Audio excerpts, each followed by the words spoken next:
আসসালামু আলাইকুম। এখন দেখবেন সংবাদ শিরোনাম।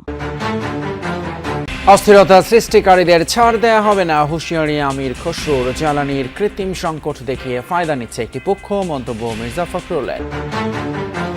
গণভোটের রায় বাস্তবায়ন না হলে লড়াই অনিবার্য, প্রস্তুতি নেয়ার আহ্বান জামায়াত আমিরের। দাবি আদায়ে আগামী 3 মাস জেলা পর্যায়ে সমাবেশের ঘোষণা খেলাফত মজলিসের।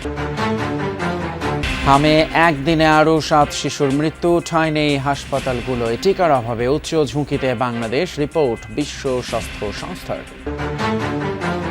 ইরানের সাথে আলোচনার জন্য স্টিভ উইটকফ এবং জ্যারেড কুশনারকে পাকিস্তান পাঠাচ্ছেন ট্রাম্প। তেহরানের পক্ষে নেতৃত্ব দেবেন পররাষ্ট্রমন্ত্রী আব্বাস আরাকচি। এতক্ষণ শুনছিলেন সংবাদ শিরোনাম, এখন দেখবেন বিস্তারিত।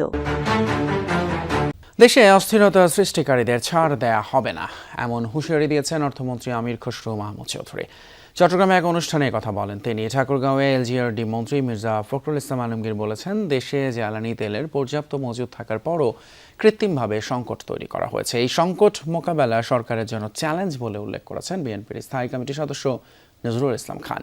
রাজধানীতে এক অনুষ্ঠানে এসব কথা বলেন। চট্টগ্রাম বিশ্ববিদ্যালয়ে সরস্বতী জ্ঞান মন্দির উদ্বোধন করেন অর্থমন্ত্রী আমির খসরু মাহমুদ চৌধুরী। সেখানে তিনি বলেন, আওয়ামী লীগ সরকারের সময় $230 বিলিয়ন লুট হয়েছে, ফলে দেশে অর্থনৈতিক সংকট তৈরি হয়েছে। জ্বালানি সংকট ও লোডশেডিং এর ভোগান্তির কথাও স্বীকার করেন মন্ত্রী। সমস্যা নেই কথাটা বলার কোনো সুযোগ তো নাই, সমস্যা তো দেশের বাইরে। এই বাইরে আমাদেরকে ম্যানেজ করতে হচ্ছে, যেটা খুব কঠিন কাজ।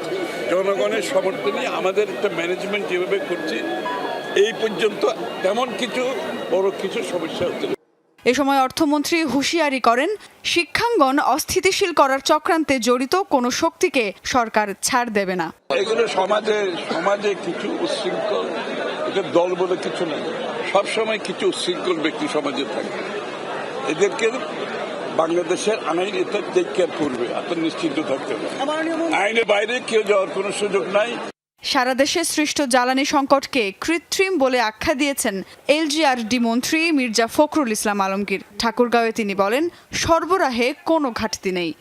এই সমস্যাটা তেল কমের জন্য নয়, সরবরাহ কমের জন্য নয়, এই সব সমস্যাটা কিছুটা হচ্ছে তৈরি করা। দুঃখজনকভাবে কিছু মানুষ এখানে একটা অনৈতিক ব্যবসা শুরু করেছে, যে ব্যবসাটা আমাদের জন্য, দেশের জন্য, জাতির জন্য ক্ষতিকর হয়। ইসরায়েল ইরান যুদ্ধের কারণে জ্বালানি সংকট বর্তমান সরকারের সবচেয়ে বড় চ্যালেঞ্জ বলে মন্তব্য করেছেন বিএনপির স্থায়ী কমিটির সদস্য নজরুল ইসলাম খান। নয়াপল্টনে কেন্দ্রীয় কার্যালয়ে এক সংবাদ সম্মেলনে তিনি বলেন, এই সংকটের কারণে সরকারের অনেক উন্নয়নমূলক কর্মকাণ্ড বাধাগ্রস্ত হচ্ছে। জুলাই সনদ এবং গণভোটের রায় বাস্তবায়ন না হলে জনগণকে অনিবার্য লড়াইয়ের প্রস্তুতি নেয়ার আহ্বান জানিয়েছেন সংসদের বিরোধী দলীয় নেতা এবং জামায়াতের আমির ডক্টর শফিকুর রহমান। বিরোধী দলীয় চিফ হুইপ নাহিদ ইসলাম অভিযোগ করেন, সরকার বারবার কথার বরখেলাপ করছে। সোহরাওয়ার্দী উদ্যানে বাংলাদেশ খেলাফত মজলিসের সমাবেশে দলটির আমির আগামী 3 মাস জেলায় জেলায় নাগরিক সমাবেশের ডাক দেন, আর 5ই আগস্ট ঢাকায় হবে গণমিছিল। গণভোটের রায় এবং জুলাই সনদের পরিপূর্ণ বাস্তবায়নের দাবিতে সোহরাওয়ার্দী উদ্যানে বাংলাদেশ খেলাফত মজলিসের গণসমাবেশ। যোগ দেন 11 দলীয় ঐক্যের শীর্ষ নেতারা। শুক্রবার দুপুরে জুমার নামাজের পর সমাবেশে বক্তারা বলেন, সরকার বারবার কথার বরখেলাপ করছে। গণভোটের রায় বাস্তবায়ন না হলে আবারও রাজপথে নামার হুঁশিয়ারি দেন তারা। যতদিন পর্যন্ত সংস্কার বাস্তবায়ন শেষ না করে, ততদিন পর্যন্ত আমাদের রাস্তায় যে সংগ্রাম আমরা শুরু করেছি, এটা অব্যাহত থাকবে। গণভোটের মাধ্যমে বাংলাদেশের মানুষ নতুন রাজনৈতিক বন্দোবস্তের যে ঘোষণা দিয়েছে, যদি সেই রায় বাস্তবায়ন করা না হয়, আবার 71-এর মতো মুক্তিযুদ্ধ হবে। সরকার বারবার কথার বরখেলাপ করছে।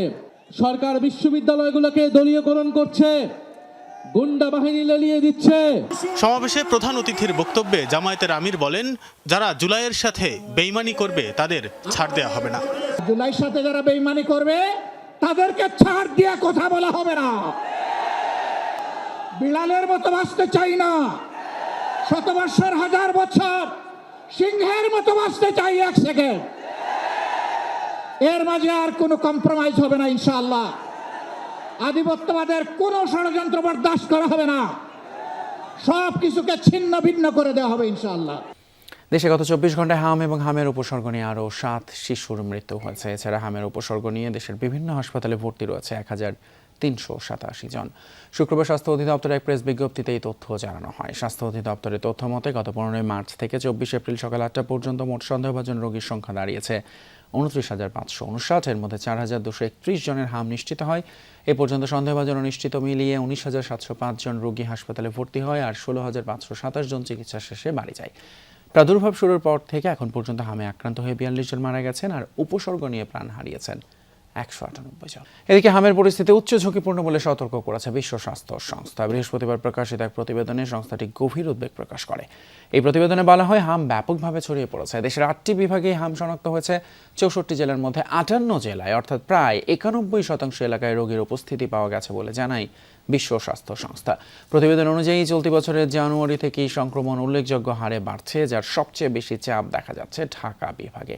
সংস্থাটি বলছে 2024 থেকে 25 সালের মধ্যে এমআর টিকার ঘাটতি, টিকাদানের আওতা কমে যাওয়া এবং 2020 সালের পর দেশব্যাপী সম্পূরক হাম রুবেলা টিকাদান কর্মসূচি না থাকায় এই অবস্থা।